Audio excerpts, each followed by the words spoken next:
À l'occasion du Jubilé du monde éducatif qui s'ouvre ce 27 octobre à Rome, la spécialiste des sciences de l'éducation et retraitée de l'enseignement supérieur, Marisa Jo Mawutowo-Kashi, adresse un vibrant appel aux acteurs catholiques.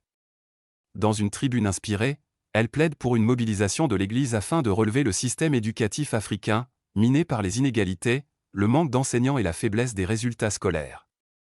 Selon elle, l'Église, forte de son héritage pédagogique et de son indépendance vis-à-vis des pouvoirs politiques, détient les clés d'une véritable renaissance éducative fondée sur la foi, la solidarité et la dignité humaine. APPEL aux acteurs catholiques du monde accent aigu DUCATIF spécialiste des sciences de l'éducation retraité de l'enseignement supérieur. Le 27 octobre 2025 s'ouvre à Rome le Jubilé du monde éducatif.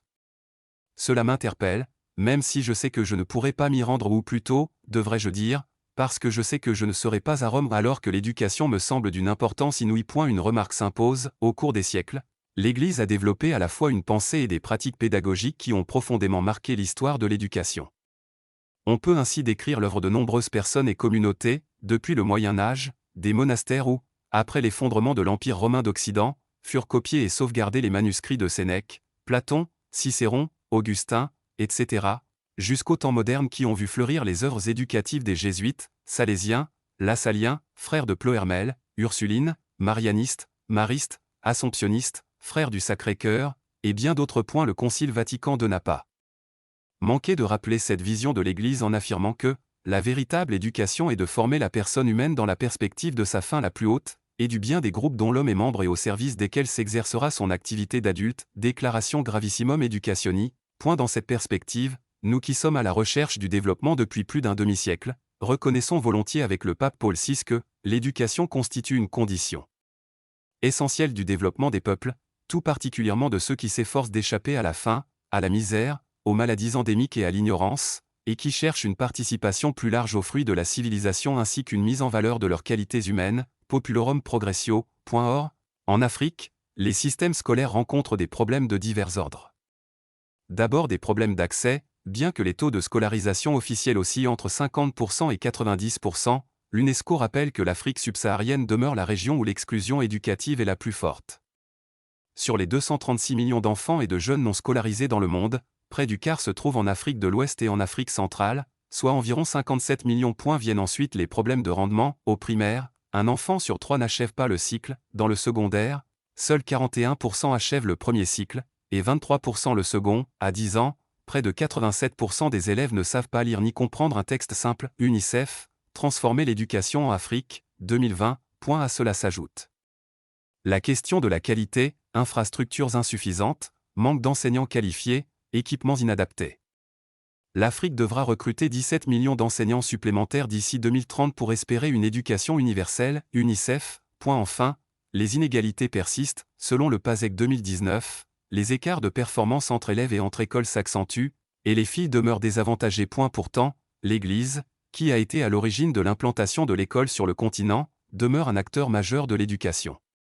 C'est pourquoi, même absente physiquement de Rome, je souhaite confier mes attentes à ceux qui s'y rendront. Ces attentes se résument en une phrase: l'Église peut contribuer à faire sortir les systèmes éducatifs africains du désastre où ils se trouvent. Cette conviction repose sur 3 raisons essentielles. L'Église porte une pensée pédagogique centrée sur les plus pauvres, et peut parler avec autorité au nom de l'équité entre les élèves et les établissements. L'Église promeut une éducation intégrale, qui forme la personne sur les plans intellectuels, professionnels et spirituels. L'Église est libre, moins dépendante des pouvoirs politiques et des subventions étatiques, donc capable d'innover et de proposer de nouveaux dispositifs éducatifs. Mon assurance est confortée par les mots du cardinal Pietro Parolin, dans son engagement pour l'édification d'une société juste et pacifique. L'université catholique se distingue par sa libre recherche de toute la vérité relative au monde, à l'homme et à Dieu.